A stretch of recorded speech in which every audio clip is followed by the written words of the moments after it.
റിപ്പോർട്ടുകളിലേക്ക്. വാഗമണിലെ convent വളപ്പിലെ കിണറ്റിൽ കന്യാസ്ത്രീയെ മരിച്ച നിലയിൽ കണ്ടെത്തിയ സംഭവത്തിൽ അന്വേഷണം പുരോഗമിക്കുകയാണ്. കന്യാസ്ത്രീയെ ദേഹോപദ്രവം ഏൽപ്പിച്ചതിന്റെ പാടുകളൊന്നും ശരീരത്തിൽ ഉണ്ടായില്ലെന്ന് പോസ്റ്റ്മോർട്ടം നടത്തിയ ഡോക്ടർമാർ വ്യക്തമാക്കി. റിപ്പോർട്ടിലേക്ക്. ചൊവ്വാഴ്ച പുലർച്ചെയോടെയാണ് വാഗമൺ ഉളുപ്പൂണിയിലെ സെന്റ് തെരേസാസ് മഠത്തിലെ കന്യാസ്ത്രീയെ മരിച്ച നിലയിൽ കണ്ടെത്തിയത്.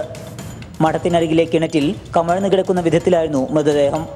പുള്ളിക്കാനം സെന്റ് തോമസ് ഹൈസ്കൂളിലെ അധ്യാപികയായിരുന്ന ലിസാ മരിയ എന്ന 42-കാരിയാണ് മരണപ്പെട്ടത്.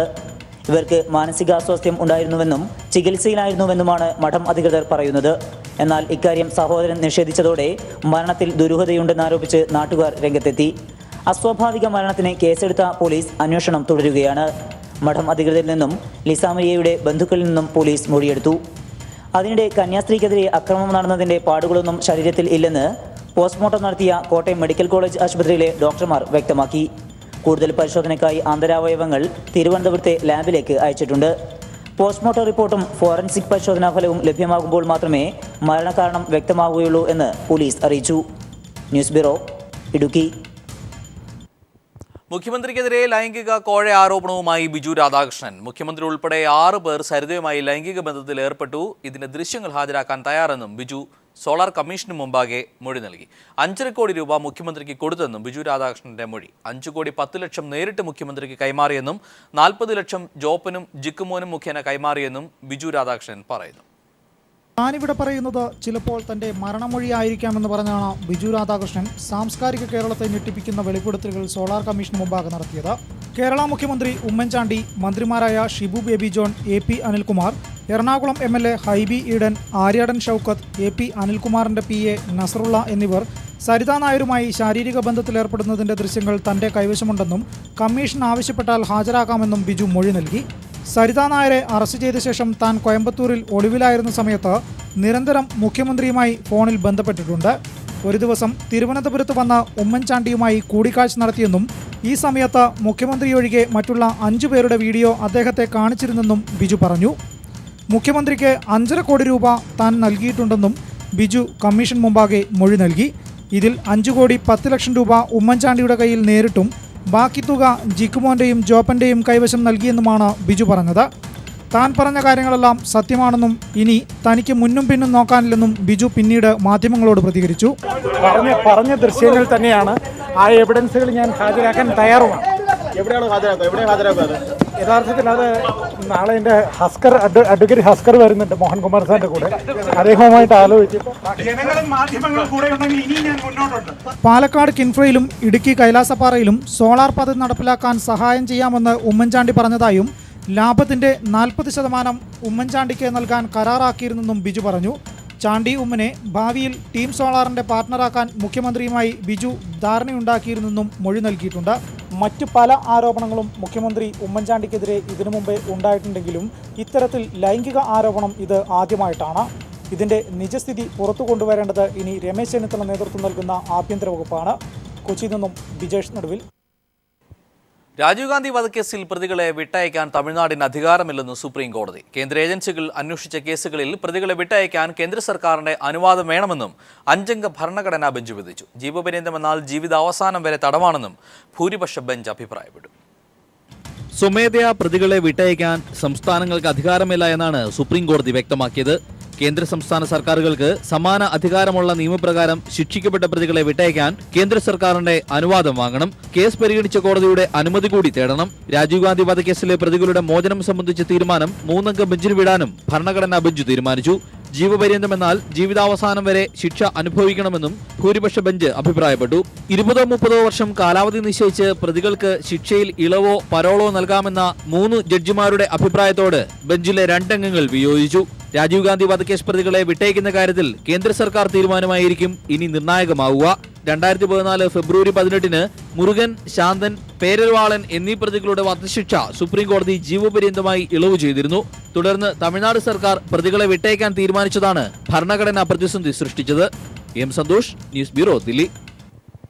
മണൽ മാഫിയയ്ക്ക് വേണ്ടി പരസ്യമായി വില്ലേജ് ഓഫീസർ അടക്കമുള്ള റവന്യൂ ഉദ്യോഗസ്ഥർ രംഗത്ത് വന്നതായി പോലീസ്. കഴിഞ്ഞ ദിവസം പോലീസ് പിടികൂടിയ മണൽ ലോറികൾ വിട്ടുകിട്ടണമെന്നാവശ്യപ്പെട്ട് പോലീസ് ഉദ്യോഗസ്ഥർക്കെതിരെ പ്രതിഷേധ പ്രകടനം നടത്തി. ആലപ്പുഴ ചെങ്ങന്നൂരിലാണ് സംഭവം. അനധികൃതമായി കടത്താൻ ശ്രമിച്ച മണൽ ചെങ്ങന്നൂർ SIയുടെ നേതൃത്വത്തിലുള്ള പോലീസ് പിടികൂടിയതിനെതിരെയാണ് ദീപക് എന്ന വില്ലേജ് ഓഫീസറടക്കം പോലീസ് ഉദ്യോഗസ്ഥർക്കെതിരെ പ്രതിഷേധ പ്രകടനം നടത്തിയത്. ചെങ്ങന്നൂർ താലൂക്ക് ഓഫീസിലെ 40ഓളം വരുന്ന ജീവനക്കാർ അവധിയെടുത്താണ് പ്രതിഷേധ പ്രകടനം നടത്തിയത്. ചെങ്ങന്നൂർ മേഖലയിൽ വ്യാപകമായി മണൽ കടത്തുന്നവർക്ക് റവന്യൂ അധികാരികളാണ് സഹായം നൽകി വരുന്നതെന്നാണ് പരാതികളുള്ളത്. ഇത്തരത്തിൽ റവന്യൂ ജീവനക്കാരുടെ സുഹൃത്തിന്റെ മണൽ ലോറിയാണ് പോലീസ് പിടികൂടിയത്. ഇത് വിട്ടുകിട്ടണമെന്നാവശ്യപ്പെട്ട് വില്ലേജ് ഓഫീസറടക്കം ബന്ധപ്പെട്ടിട്ടും പോലീസ് ശക്തമായ നിലപാട് സ്വീകരിച്ചതോടെയാണ് പ്രതിഷേധവുമായി ഇവർ പോലീസിനെതിരെ വന്നത്. പോലീസിന്റെ ജോലി തടസ്സപ്പെടുത്തിയതിന് വില്ലേജ് ഓഫീസർ ദീപക് അടക്കം കണ്ടാലറിയാവുന്ന 10 പേർക്കെതിരെ ചെങ്ങന്നൂർ പോലീസ് കേസെടുത്തു. Shajahan, news bureau, Alappuzha. Police തലപ്പത്ത് പൊട്ടിത്തെറി. സ്ഥാനമാറ്റ വിഷയത്തിൽ സർക്കാരിനെതിരെ വിമർശനവുമായി ലോക്നാഥ് ബെഹ്റ. ഫയർഫോഴ്സ് മേധാവിയായി തരം താഴ്ത്തിയ സർക്കാർ നടപടിയിൽ അതൃപ്തിയുണ്ടെന്നും DGP ലോക്നാഥ് ബെഹ്റ പറയുന്നു. സർക്കാരിന്റെ തീരുമാനത്തിൽ കടുത്ത അതൃപ്തിയുണ്ടെന്ന് വ്യക്തമാക്കുന്നതായിരുന്നു DGP ലോക്നാഥ് ബെഹ്റയുടെ വാക്കുകൾ. കേഡർ പദവിയുള്ള DGP ഇരിക്കേണ്ട വിജിലൻസിന്റെ മേധാവിയായി ADGP ശങ്കർ റെഡ്ഡി ചുമതല നിർവഹിക്കുമ്പോൾ 3 DGPമാരിൽ 2 പേർക്ക് മാത്രമാണ് നോൺ കേഡർ പദവി നൽകിയിരിക്കുന്നത്. മിച്ചമുള്ള ഒരു DGPക്ക് ADGPയുടെ ശമ്പളമേ ലഭിക്കൂ. ഈ സാഹചര്യം ചൂണ്ടിക്കാട്ടി താൻ ചീഫ് സെക്രട്ടറിക്ക് പരാതി നൽകിയതായും സർക്കാരിന്റെ തീരുമാനത്തിനായി കാത്തിരിക്കുകയാണെന്നും ലോക്നാഥ് ബെഹ്റ മാധ്യമങ്ങളോട് പറഞ്ഞു. ഈ order in accordance with rule അല്ല. ഓൾ ഇന്ത്യ സർവീസസ് റൂളിൻ്റെ ഇതിനെ ഇല്ല. ഞാനൊരു സബ്മിഷൻ ചീഫ് സെക്രട്ടറിക്ക് കൊടുത്തിട്ടുണ്ട്. അതും പറഞ്ഞിട്ടുണ്ട്. ഞാൻ നോക്കാം. അത് ഗവൺമെൻറ് തീരുമാനിക്കട്ടെ. I will expect a response from the government. So I will wait for the response from the government. ഇതെങ്ങനെ ഞാൻ പറഞ്ഞിട്ടുണ്ട്, ഈ ഓർഡർ ഇങ്ങനെ ചെയ്യാൻ പാടില്ല. തന്നെ തരം താഴ്ത്തിയ സർക്കാരിൽ നിന്നും അനുകൂല മറുപടി ലഭിച്ചില്ല എങ്കിൽ ആദ്യം അവധിയിൽ പോകാനും ശേഷം കേന്ദ്ര അഡ്മിനിസ്ട്രേറ്റീവ് ട്രിബ്യൂണലിനെ സമീപിക്കാനുമാണ് ബെഹ്റയുടെ തീരുമാനം. സർക്കാരിൻ്റെ ഈ തീരുമാനത്തിനെതിരെ IPS അസോസിയേഷൻ ഉടൻ യോഗം വിളിച്ചുകൂട്ടി പ്രമേയം പാസ്സാക്കണമെന്നാണ് 3 DGPമാരും പറയുന്നത്. പുതിയ സാഹചര്യത്തോടെ DGP സെൻകുമാർ ഒഴികെയുള്ള മുഴുവൻ DGPമാരും സർക്കാരിനെതിരെ തിരിയുന്ന സാഹചര്യമാണ് സംജാതമായിരിക്കുന്നത്. ബെഹ്റയുടെ നിയമന കാര്യത്തെപ്പറ്റി ആഭ്യന്തരമന്ത്രിയോട് ചോദിച്ചെങ്കിലും രമേശ് ചെന്നിത്തല മറുപടി പറയാതെ ഒഴിഞ്ഞുമാറി. News bureau, Thiruvananthapuram. Bar licence ഫീസിൽ ഇളവ് വരുത്തിയത് മന്ത്രിസഭാ തീരുമാനമാണെന്ന എക്സൈസ് മന്ത്രി K ബാബുവിന്റെ വാദം പൊളിയുന്നു. സർക്കാർ ഉത്തരവ് പുറത്തിറങ്ങിയതിനു ശേഷമാണ് മന്ത്രിസഭ ഇക്കാര്യം ചർച്ച ചെയ്തത്. തീരുമാനമെടുത്തത് K ബാബു ഏകപക്ഷീയമാണെന്ന് വ്യക്തമാക്കുന്ന മന്ത്രിസഭാ രേഖകൾ പീപ്പിൾ TV പുറത്തുവിട്ടു. ബാർ ലൈസൻസ് ഫീസ് 22 ലക്ഷം രൂപയിൽ നിന്ന് 25 ലക്ഷമാക്കി ഉയർത്തണമെന്നായിരുന്നു എക്സൈസ് കമ്മീഷണറുടെ ശുപാർശ. ഈ ശുപാർശ അവഗണിച്ച് ഫീസ് 23 ലക്ഷമാക്കി ഇളവ് ചെയ്ത് സർക്കാർ ഉത്തരവ് 2013 പുറത്തിറങ്ങി. ലൈസൻസ് ഫീസിൽ കുറവ് വരുത്തിയത് മന്ത്രിസഭാ തീരുമാന പ്രകാരമായിരുന്നുവെന്നാണ് K ബാബു നിയമസഭയിൽ വിശദീകരിച്ചത്. എന്നാൽ തീരുമാനമെടുത്തത് എക്സൈസ് മന്ത്രി ഏകപക്ഷീയമായാണെന്ന് വ്യക്തമാക്കുന്ന മന്ത്രിസഭാ രേഖകളാണ് പുറത്തുവന്നത്. 2013 മാർച്ച് 15 എക്സൈസ് വകുപ്പ് ഫീസ് ഇളവിൽ തീരുമാനമെടുത്ത് ഉത്തരവിറക്കി. മാർച്ച് 27 തെറ്റുകൾ തിരുത്തി ഭേദഗതി ഉത്തരവിറക്കി. 2 ഉത്തരവുകളും പുറത്തിറങ്ങി 1.5 മാസത്തിനു ശേഷം ഏപ്രിൽ 30 ഇക്കാര്യം മന്ത്രിസഭയുടെ പരിഗണനയ്ക്ക് വന്നത്. വിദേശ മദ്യ ചട്ടമനുസരിച്ചുള്ള ഫീസുകളിലെ ഭേദഗതി നയപരമായ കാര്യമായതിനാൽ മന്ത്രിസഭയുടെ അംഗീകാരമില്ലാതെ ഉത്തരവിറക്കാനാകില്ല. വിഷയത്തിന്റെ അടിയന്തര പ്രാധാന്യം കണക്കിലെടുത്ത് അനുമതി കൂടാതെ ഉത്തരവിറക്കിയെന്നാണ് വകുപ്പിന്റെ വിശദീകരണം. ബാർ ലൈസൻസുകളുടെ കാര്യത്തിൽ സുപ്രീം കോടതിയിൽ കേസുകൾ നിലവിലിരിക്കുമ്പോൾ പുറത്തിറങ്ങിയ ഉത്തരവ് നിയമവകുപ്പ് അറിഞ്ഞിട്ടില്ല. നികുതി നിർദ്ദേശവുമായി ബന്ധപ്പെട്ട കാര്യം ധനവകുപ്പും അറിഞ്ഞിട്ടില്ലെന്ന് മന്ത്രിസഭാ കുറിപ്പിൽ നിന്ന് വ്യക്തം. കോഴ വാങ്ങിയതിനു ശേഷം ലൈസൻസ് ഫീസിൽ ഇളവ് വരുത്തിയെന്ന ബാർ ഉടമകളുടെ ആരോപണത്തെ പുറത്തുവന്ന രേഖകൾ സാധൂകരിക്കുന്നു. MR Sajesh, news bureau, Thiruvananthapuram. Bar കോഴ കേസിൽ തുടരന്വേഷണത്തിനെതിരെ സമർപ്പിച്ച ഹർജി നിയമപരമല്ലെന്ന് ഹൈക്കോടതി. ഹർജിക്കാരനെതിരെ കോടതി രൂക്ഷ വിമർശനം ഉന്നയിച്ചു. ഇതിനെ തുടർന്ന് ഹർജി പിൻവലിക്കുകയാണെന്ന് ഹർജിക്കാരനായ തൊടുപുഴ സ്വദേശി സണ്ണി മാത്യുവിന്റെ അഭിഭാഷകൻ കോടതിയെ അറിയിച്ചു. ഹർജിയുടെ നിയമസാധുത പരിശോധിച്ച കോടതി ഹർജി നിയമപരമായി നിലനിൽക്കുന്നതല്ലെന്ന് വ്യക്തമാക്കി. വിജിലൻസ് കോടതിയുടെ തുടരന്വേഷണ ഉത്തരവ് നേരത്തെ ഇതേ കോടതി ശരിവച്ചിരുന്നതാണെന്ന് ജസ്റ്റിസ് കമാൽ പാഷ ചൂണ്ടിക്കാട്ടി. ഇതോടെ റിവിഷൻ ഹർജി പിൻവലിക്കുകയാണെന്ന് ഹർജിക്കാരന്റെ അഭിഭാഷകൻ കോടതിയെ അറിയിക്കുകയായിരുന്നു. ഹർജിക്കാരനെതിരെ കടുത്ത വിമർശനമാണ് കോടതി ഉന്നയിച്ചത്. കടുത്ത പിഴ ചുമത്തേണ്ടതായിരുന്നുവെന്നും ഹർജി പിൻവലിച്ച സാഹചര്യത്തിൽ പിഴ ചുമത്തുന്നില്ലെന്നും കോടതി പറഞ്ഞു. നേരത്തെ ജസ്റ്റിസ് സുധീന്ദ്രകുമാർ പരിഗണിച്ച ഹർജി ഇന്നലെയാണ് ജസ്റ്റിസ് കമാൽ പാഷയുടെ ബെഞ്ചിലേക്ക് മാറ്റിയത്. സമാന സ്വഭാവമുള്ള മറ്റൊരു ഹർജി ഇതേ ബെഞ്ച് മുൻപ് പരിഗണിച്ച് തീർപ്പാക്കിയ സാഹചര്യത്തിലായിരുന്നു ബെഞ്ചുമാറ്റം. കഴിഞ്ഞ ദിവസം ഹർജി പരിഗണിച്ച ജസ്റ്റിസ് സുധീന്ദ്രകുമാർ ബാർ കോഴയിൽ CBI അന്വേഷണമാണ് ഉചിതമെന്ന് വ്യക്തമാക്കിയിരുന്നു. കുറ്റാരോപിതർക്ക് മുഖ്യമന്ത്രി തന്നെ ക്ലീൻ ചിറ്റ് നൽകിയ സാഹചര്യത്തിൽ വിജിലൻസ് അന്വേഷണം എങ്ങനെ നിഷ്പക്ഷമാകുമെന്നും കോടതി അന്ന് സംശയം പ്രകടിപ്പിച്ചിരുന്നു. News bureau, Kochi. ലോകപ്രശസ്ത ഗസൽ ഗായകൻ ഉസ്താദ് ഗുലാം അലി കേരളത്തിലേക്ക് ജനുവരി 15-17 തീയതികളിൽ തിരുവനന്തപുരത്തെത്തും. കോഴിക്കോടും ഗസൽ സന്ധ്യ നടത്തും. സ്വർലയുടെ ക്ഷണം സ്വീകരിച്ചാണ് ഗുലാം അലി മലയാളികൾക്കായി പാടാനെത്തുന്നത്. അതേസമയം ഗുലാം അലിയെ പാടാൻ അനുവദിക്കില്ലെന്ന് ശിവസേന പ്രഖ്യാപിച്ചിട്ടുണ്ട്. ശിവസേന ഭീഷണിയെ തുടർന്ന് മുംബൈയിൽ നടത്താൻ നിശ്ചയിച്ചിരുന്ന പരിപാടി നേരത്തെ ഗുലാം അലി ഉപേക്ഷിച്ചിരുന്നു. സ്വർലയുടെ ക്ഷണം സ്വീകരിച്ചുള്ള ഗുലാം അലിയുടെ വരവ് കേരളത്തിന് മാത്രമല്ല ഇന്ത്യക്കാകെ അഭിമാനമാവുകയാണ്. പാകിസ്ഥാനി സംഗീതജ്ഞരുടെ അഭയകേന്ദ്രമായ ലാഹോർ റേഡിയോയിൽ 20-ാം വയസ്സിൽ പാടിത്തുടങ്ങിയ ഗുലാം അലി വളരെ വേഗം ആസ്വാദക മനസ്സ് കീഴടക്കുകയായിരുന്നു. സ്വർലയ രക്ഷാധികാരിയും CPM പോളിറ്റ് ബ്യൂറോ അംഗവുമായ MA ബേബി. അപ്പോൾ ഇന്ത്യയിൽ സമീപകാലത്തായി രൂപപ്പെട്ട അസഹിഷ്ണുതയുടേതായ അന്തരീക്ഷമാണ് ഗുലാം അലിയുടെ പരിപാടി നടത്തുന്നതിന് വിലക്കേർപ്പെടുത്തിക്കൊണ്ട് ചില സംഘടനകൾ രംഗത്ത് വരാൻ ഇടയാക്കിയത്. ഈ പശ്ചാത്തലത്തിലാണ് എന്തുകൊണ്ട് ഗുലാം അലിയെ കേരളത്തിലേക്ക് ക്ഷണിച്ച അദ്ദേഹത്തിൻ്റെ പരിപാടികൾ നടത്തിക്കൂടാ എന്ന ചോദ്യം ഒരുപാട് സഹൃദയർ സംഗീതപ്രേമികൾ ഉയർത്തിയത്. അദ്ദേഹം കേരളത്തിൽ 2 പരിപാടികൾ നടത്താൻ സമ്മതിച്ചിരിക്കുകയാണ്. അന്തരിച്ച ഗസൽ ഗായകൻ ജഗജിത് സിംഗിന്റെ 4-ാം ചരമവാർഷികത്തോടനുബന്ധിച്ച് ഒക്ടോബറിൽ മുംബൈയിൽ നടത്താനിരുന്ന പരിപാടിയാണ് ഗുലാം അലി ശിവസേനയുടെ ഭീഷണിയെ തുടർന്ന് ഉപേക്ഷിച്ചത്. ജഗജിത് സിംഗ് തന്റെ സഹോദരനാണെന്നും പാകിസ്ഥാനിയാണോ ഇന്ത്യക്കാരനാണോ എന്ന് നോക്കിയല്ല താൻ ഗസൽ ആലപിക്കുന്നതെന്നുമായിരുന്നു അന്ന് ഗുലാം അലി പറഞ്ഞത്. ഒപ്പം താൻ ഇന്ത്യൻ ജനതയെ സ്നേഹിക്കുന്നുവെന്നും. ഗുലാം അലിയെ കേരളത്തിൽ ഗസൽ അവതരിപ്പിക്കാൻ അനുവദിക്കില്ലെന്ന് ശിവസേന പ്രഖ്യാപിച്ചു. News bureau, Thiruvananthapuram. വെള്ളാപ്പള്ളി നയിക്കുന്ന സമത്വ മുന്നേറ്റ യാത്രയിൽ പങ്കെടുക്കാൻ വിസമ്മതിച്ച ശാഖാ സെക്രട്ടറിയെയും പ്രസിഡന്റിനെയും കരുനാഗപ്പള്ളി യൂണിയൻ സെക്രട്ടറിയുടെ നേതൃത്വത്തിൽ മർദ്ദിച്ചതായി പരാതി. നമ്പൂരിലാകെ 186-ാം ശാഖാ secretary JP Prasannakumar, president A Babu എന്നിവർക്കാണ് മർദ്ദനമേറ്റത്. കഴിഞ്ഞ ദിവസം കരുനാഗപ്പള്ളി SNDP യൂണിയൻ സെക്രട്ടറി സോമരാജന്റെ വീട്ടിൽ വിളിച്ചു ചേർത്ത യോഗത്തിനിടെയാണ് സമത്വ മുന്നേറ്റ യാത്രയിൽ പങ്കെടുക്കില്ലെന്ന നിലപാട് സ്വീകരിച്ച നമ്പരുവിലാകം 186-ാം ശാഖാ secretary JP Prasannakumar, president A Babu എന്നിവരെ മർദ്ദിച്ചത്. ശാഖയുടെ മിനിറ്റ്സ് ബുക്കും തട്ടിയെടുത്തതായും ആക്രമണത്തിനിരയായവർ പോലീസിന് നൽകിയ പരാതിയിൽ പറയുന്നു. ഗുരുദേവന്റെ ആശയങ്ങൾക്ക് വിരുദ്ധമായാണ് വെള്ളാപ്പള്ളി ജാഥ നടത്തുന്നതെന്നും നാട്ടിൽ വർഗീയ കലാപങ്ങൾ സൃഷ്ടിക്കാനാണ് ശ്രമമെന്നും ഭാരവാഹികൾ ആരോപിച്ചു. എന്നെയും ശാഖ പ്രസിഡന്റ് ശ്രീ ബാബുവിനെയും ഉപദ്രവിക്കുകയും ആക്രോശിച്ചുകൊണ്ട് അസഭ്യ വാക്കുകൾ പറയുകയും ചെയ്യുകയുണ്ടായി. വീണ്ടും അടിക്കാൻ ഞങ്ങളെ ശ്രമിച്ചപ്പോഴത്തേക്ക് ഞങ്ങളോട് കൂടി രക്ഷപ്പെടുകയായിരുന്നു. യാത്രയായിട്ട് ബന്ധപ്പെട്ടുള്ള വർഗീയ ഏജന്റ് നടപ്പാക്കുന്നതിനോട് ഞങ്ങൾക്ക് യോജിപ്പില്ലെന്ന് പറഞ്ഞു. വർഗീയ ഏജന്റ് നടപ്പാക്കുന്ന വെള്ളാപ്പള്ളിയുള്ള നയങ്ങളോട് ഞങ്ങൾക്ക് യോജിപ്പില്ല. അപ്പോൾ ഇതിൽ നിന്ന് ഞങ്ങൾ തൽക്കാലം വിട്ടുവെച്ചാണ് മിനിറ്റ്സ് ബുക്ക് വാങ്ങിച്ചുകൊണ്ട് പോവുകയും ചെയ്തത്. തദ്ദേശ തെരഞ്ഞെടുപ്പിൽ യൂണിയൻ സെക്രട്ടറി നിർത്തിയ BJP സ്ഥാനാർത്ഥിയെ പരാജയപ്പെടുത്തിയതിലെ വൈരാഗ്യവും ആക്രമണത്തിന് പിന്നിലുണ്ടെന്നും അവർ പറഞ്ഞു. ന്യൂസ് ബ്യൂറോ, കൊല്ലം. വെള്ളാപ്പള്ളിക്കെതിരെ ആലുവ പോലീസ് സമർപ്പിച്ച FIR-ന്റെ പകർപ്പ് പീപ്പിൾ TVക്ക് ലഭ്യമായി. വ്യത്യസ്ത മതങ്ങൾ തമ്മിൽ ശത്രുതാ മനോഭാവം വളർത്തണമെന്ന ഉദ്ദേശത്തോടെ വെള്ളാപ്പള്ളി നടേശൻ പ്രസംഗിച്ചതായി FIR-ൽ പറയുന്നു. FIR ഇന്നലെ ആലുവ കോടതിയിൽ സമർപ്പിച്ചിരുന്നു. വ്യത്യസ്ത മതങ്ങൾ തമ്മിൽ ശത്രുതാ മനോഭാവവും വെറുപ്പും ഉണ്ടാക്കണമെന്നുള്ള ഉദ്ദേശത്തോടെയും ഹിന്ദു സമൂഹത്തെ ഉത്തേജിപ്പിക്കണമെന്ന കരുതലോടെയും SNDP സമത്വ മുന്നേറ്റ ജാഥ ക്യാപ്റ്റനായ പ്രതി പരാമർശം നടത്തിയെന്ന് FIR-ൽ പറയുന്നു. പൊതുജനങ്ങളിൽ മതവിദ്വേഷവും ശത്രുതയും മതസ്പർദ്ധ വളർത്തുന്ന വിധത്തിലും ആലുവ മണപ്പുറത്ത് വെച്ച് പ്രതി വിവാദ പ്രസംഗം നടത്തിയെന്നും FIR-ൽ രേഖപ്പെടുത്തിയിട്ടുണ്ട്. 153A വകുപ്പ് പ്രകാരം കേസെടുത്തതായും FIR-ൽ വ്യക്തമാക്കുന്നു. FIR കഴിഞ്ഞ ദിവസം ആലുവ കോടതിയിൽ സമർപ്പിച്ചിരുന്നു.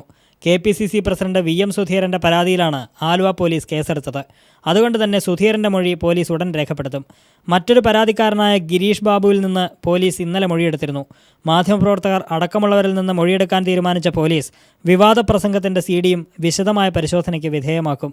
കുറ്റം ചെയ്തുവെന്ന് ബോധ്യപ്പെട്ടാൽ ഉടൻ അറസ്റ്റുണ്ടാകുമെന്ന് കഴിഞ്ഞ ദിവസം പോലീസ് പറഞ്ഞിരുന്നു. KM ഉമേഷ്, കൊച്ചി. IS ഭീകരരെ നേരിടാൻ ബ്രിട്ടനും തയ്യാറെടുക്കുന്നു. ലേസർ മിസൈൽ ഉൾപ്പെടെയുള്ള അത്യാധുനിക ആയുധങ്ങളുമായാണ് ബ്രിട്ടൻ IS-നെ തകർക്കാനൊരുങ്ങുന്നത്. IS ഭീകരരെ നേരിടാൻ ബ്രിട്ടൻ ഒരു കൂട്ടം ആയുധങ്ങളാണ് അവതരിപ്പിക്കുന്നത്. ഇതിൽ ഏറ്റവും ശക്തിയുള്ളതും ശത്രുക്കൾ ഭയക്കുന്നതും ലേസർ നിയന്ത്രിത ബ്രിസ്റ്റൺ മിസൈലായിരിക്കും. വേഗത്തിൽ സഞ്ചരിക്കുന്ന വാഹനങ്ങളെ മുകളിലിരുന്ന് തകർക്കാനാകുമെന്നതാണ് ബ്രിസ്റ്റൺ മിസൈലിന്റെ പ്രത്യേകത. നിലവിൽ ഈ ആയുധം ബ്രിട്ടന്റെയും സൗദിയുടെയും കൈവശം മാത്രമാണുള്ളത്. ബ്രിട്ടീഷ് പാർലമെന്റിന്റെ അംഗീകാരം ലഭിച്ചാൽ സിറിയയിലെ IS കേന്ദ്രങ്ങളിൽ ബ്രിട്ടൻ വ്യോമാക്രമണം നടത്തുമെന്നാണ് സൂചന. ബ്രിട്ടന്റെ ടൊർണാഡോ പോർ വിമാനങ്ങളാണ് മുഖ്യമായും സിറിയയിൽ വ്യോമാക്രമണം നടത്തുന്നത്. കരസേനയെ അയക്കേണ്ടതില്ലെന്ന് ബ്രിട്ടൻ നേരത്തെ തീരുമാനിച്ചിരുന്നു. ബ്രിട്ടൻ വികസിപ്പിച്ചെടുത്ത ലേസർ നിയന്ത്രിത ബ്രിസ്റ്റൺ മിസൈൽ സിറിയയിലെ വ്യോമാക്രമണത്തിലെ പ്രധാന ആയുധമാണ്. ഉന്നം തെറ്റാതെ ഏറ്റവും കൃത്യതയോടെ ലക്ഷ്യത്തിലെത്തുമെന്നതാണ് ഇതിന്റെ ഏറ്റവും വലിയ പ്രത്യേകത. News desk. വിഴിഞ്ഞം പദ്ധതിക്കായുള്ള ഡ്രഡ്ജിംഗ് ആരംഭിച്ചത് തീരത്തെ പരമ്പരാഗത മത്സ്യത്തൊഴിലാളികളെ ആശങ്കയിലാഴ്ത്തിയിരിക്കുകയാണ്. 500 മീറ്ററോളം കടൽ കലങ്ങിയതാണ് മത്സ്യത്തൊഴിലാളികൾക്ക് തിരിച്ചടിയായത്. വിഴിഞ്ഞം പുനരധിവാസ പാക്കേജ് നടപ്പാക്കാത്തതും ഉപജീവനമാർഗം തന്നെ നിലച്ച അവസ്ഥയിലേക്ക് തൊഴിലാളികളെ കൊണ്ടെത്തിച്ചു. വിഴിഞ്ഞം അന്താരാഷ്ട്ര തുറമുഖ പദ്ധതിയുടെ ആദ്യഘട്ട പ്രവർത്തനങ്ങൾക്കാണ് ഡ്രഡ്ജിംഗിലൂടെ തുടക്കമായത്. മുല്ലൂർ കടൽ തീരത്താണ് ശാന്തിസാഗർ 12 എന്ന ഡ്രഡ്ജർ ഉപയോഗിച്ചുള്ള ഡ്രഡ്ജിംഗ്. എന്നാൽ ഡ്രഡ്ജിംഗ് ആരംഭിച്ച് ഒരാഴ്ചയാകുമ്പോൾ 500 മീറ്ററോളം കടൽ കലങ്ങിമറിഞ്ഞ നിലയിലാണ്. ഇത് ഇവിടുത്തെ പരമ്പരാഗത മത്സ്യത്തൊഴിലാളികളെയാണ് ഏറെ പ്രതികൂലമായി ബാധിച്ചിരിക്കുന്നത്. കടലിൽ 10 മീറ്റർ ആഴത്തിൽ ഒന്നും കാണാൻ കഴിയാത്ത അവസ്ഥയിലാണെന്ന് മത്സ്യത്തൊഴിലാളികൾ പറയുന്നു. ഇത് കാരണം ഇവരുടെ ഉപജീവന മാർഗം തന്നെ നിലച്ച അവസ്ഥയിലാണ്. ഒരു 10 മീറ്ററിന് മുമ്പേ നമ്മൾ പോകുമ്പോൾ 10 മീറ്റർ ദൂരെ ഇരിക്കുന്ന കൂടും തടവും നമുക്ക് കാണാൻ പറ്റും. ഇപ്പോൾ അത് കാണാൻ പറ്റുന്നില്ല. നമ്മൾ ഒരു ഞങ്ങളുടെ കത്തി കമ്പി ഉളി എന്നൊക്കെ പറയുന്ന സാധനങ്ങൾ ഇത് ഞാൻ മുമ്പേ വിട്ടു പോയാണ് അതിപ്പോൾ കണ്ടുപിടിക്കുന്നത്. ഈ ട്രെച്ചിങ് ആരംഭിച്ച് മൊത്തം കലക്കാണ്. അപ്പോൾ ഞങ്ങൾക്ക് ഈ ഭാഗത്തു നിന്ന് ഞങ്ങൾ എടുക്കുന്ന ഭാഗങ്ങളാണ് ഈ കലം കിടക്കുന്നത്. ആ ഭാഗത്ത് ഞങ്ങൾക്കൊന്നും എടുക്കാൻ കഴിയില്ല. ഒരു ജീവിതമില്ല, ഞങ്ങൾ ഇതുകൊണ്ടുള്ള ജീവിതമാണ്. ചിപ്പി, കടല, കണവ, ലോബ്സ്റ്റർ എന്നിവയാണ് പരമ്പരാഗത മത്സ്യത്തൊഴിലാളികളുടെ ഉപജീവന മാർഗം. ഇതിലൂടെ ദിനംപ്രതി 10,000, 5,000 രൂപ ലഭിച്ചിരുന്നവർക്ക് ഡ്രഡ്ജിംഗ് ആരംഭിച്ചതോടെ 1000 രൂപ വരെ മാത്രമാണ് നിലവിൽ ലഭിക്കുന്നത്. വരും ദിവസങ്ങളിൽ അതും ഇല്ലാതാകുമെന്ന് തൊഴിലാളികൾ പറയുന്നു. പുനരധിവാസ പാക്കേജ് നടപ്പാക്കിയ ശേഷം മാത്രമേ ഡ്രഡ്ജിംഗ് ആരംഭിക്കൂ എന്ന സർക്കാർ വാദവും ഇവിടെ പൊളിഞ്ഞു. വിഴിഞ്ഞത്ത് ഡ്രഡ്ജിംഗ് ആരംഭിച്ചിട്ടും ഇവിടെ പാക്കേജ് നടപ്പാക്കാത്തതാണ് ഇവിടുത്തെ പരമ്പരാഗത മത്സ്യത്തൊഴിലാളികളെ പ്രധാനമായും ആശങ്കയിലാഴ്ത്തുന്നത്. അധികൃതരാകട്ടെ ഈ വിഷയത്തിൽ മൗനം വെടിയാനും തയ്യാറല്ല. വിഴിഞ്ഞം പദ്ധതി പ്രദേശത്ത് നിന്നും ക്യാമറാമാൻ RK കുമാറിനൊപ്പം S. ഷീജ. മലയാളികളായ അയ്യപ്പ ഭക്തന്മാരെ അധിക്ഷേപിച്ച് ദേവസ്വം ബോർഡ് പ്രസിഡന്റിന്റെ വിവാദ പരാമർശം. ശബരിമലയുടെ സാമ്പത്തിക സ്രോതസ് അന്യസംസ്ഥാനക്കാരാണെന്നും മലയാളികൾ കാണിക്കയായി നൽകുന്നത് 5-10 രൂപ മാത്രമാണെന്നുമായിരുന്നു പരാമർശം. ഇതിനെതിരെ ഭക്തജനങ്ങൾക്കിടയിൽ വ്യാപക പ്രതിഷേധം ഉയരുകയാണ്. ശബരിമലയിൽ നിന്നും മിനീഷ് നൽകുന്ന റിപ്പോർട്ടുമായി ഇന്നിവിടെ പറയുന്നു. നമസ്കാരം. വലുപ്പച്ചെറുപ്പമില്ലാതെ വലിയവനും ചെറിയവനും ഒന്നായി മാറുന്ന ഒരിടമാണ് സന്നിധാനം. ഈ ബോധത്തെ മറന്നുകൊണ്ടായിരുന്നു മലയാളികളായ വിശ്വാസ സമൂഹത്തെ ഒന്നടങ്കം ആക്ഷേപിക്കുന്ന രീതിയിൽ ദേവസ്വം ബോർഡ് പ്രസിഡന്റ് പ്രയാർ ഗോപാലകൃഷ്ണൻ നടത്തിയ പരാമർശം. നിലയ്ക്കലിലെ ഭൂമി അന്യസംസ്ഥാനങ്ങൾക്ക് യാതൊരു നിയന്ത്രണവുമില്ലാതെ പതിച്ചു നൽകുന്നത് മാധ്യമപ്രവർത്തകർ ശ്രദ്ധയിൽപ്പെടുത്തിയപ്പോഴായിരുന്നു പ്രസിഡന്റിന്റെ വിവാദ പരാമർശം. അയ്യപ്പൻ ഇടുന്നത് ഒന്നുകിൽ ഒരു 5 രൂപയുടെ തൊട്ട്, പരമാവധി വന്നാൽ 10 രൂപയുടെ ഒരു തൊട്ട്. അതാണോ നമ്മുടെ സാമ്പത്തിക സ്രോതസ്? ഈ വരുന്നവരെ നമ്മൾക്ക് അവത്തെ അരക്കിട്ടുറപ്പിക്കുവാനും അതുകൊണ്ട് ഗുണഫലമുണ്ട് എന്നവരെ ബോധ്യപ്പെടുത്തുവാനും ഉള്ള ശ്രമങ്ങൾ നടത്തുന്നത് ഒരിക്കലും ഒരു കുഴപ്പമാണെന്ന് ഞാൻ ധരിക്കുന്നില്ല. ഇതിനെതിരെ ഭക്തജനങ്ങൾക്കിടയിൽ വ്യാപക പ്രതിഷേധം ഉയർന്നു കഴിഞ്ഞു. ശബരിമലയിലേക്ക് ഓരോരുത്തരും വരുന്ന അതിൻ്റെ ഒരു ഭക്തിയുടെ ഭാഗമായിട്ടാണ്, അല്ലാതെ എത്ര കാശ് കൊടുക്കുന്നു എന്ത് കൊടുക്കുന്നു എന്നുള്ളതല്ല പ്രശ്നം. സാധാരണക്കാരെ കൊണ്ടാവുന്ന രീതിയിലാണ് എല്ലാ മലയാളി അയ്യപ്പ ഭക്തന്മാരും ഇവിടെ സമ്മാനിക്കുന്നത്. അത് അയ്യപ്പന് വേണ്ടിയുള്ള ഞങ്ങളുടെ അർപ്പണമാണ്. ഇത്തരം പ്രസ്താവനകൾ മലയാളികളായ അയ്യപ്പ ഭക്തന്മാരെ അവഹേളിക്കുന്നതിന് തുല്യമാണ്. വിശ്വാസികളുടെ ആത്മാഭിമാനത്തിനും അധ്വാനത്തിനും കണക്ക് പറഞ്ഞിരിക്കുകയാണ് ഈ പ്രസ്താവനയിലൂടെ ദേവസ്വം ബോർഡ് പ്രസിഡന്റ്. അയ്യപ്പ ഭക്തരുടെ മനസ്സിന് മുറിവേൽപ്പിച്ച ഈ പ്രസ്താവന പിൻവലിക്കണമെന്ന ആവശ്യം ശക്തമാവുകയാണ്. സന്നിധാനത്തു നിന്നും ക്യാമറാമാൻ രാഹുൽ ചന്ദ്രനൊപ്പം BG മിനീഷ് കുമാർ.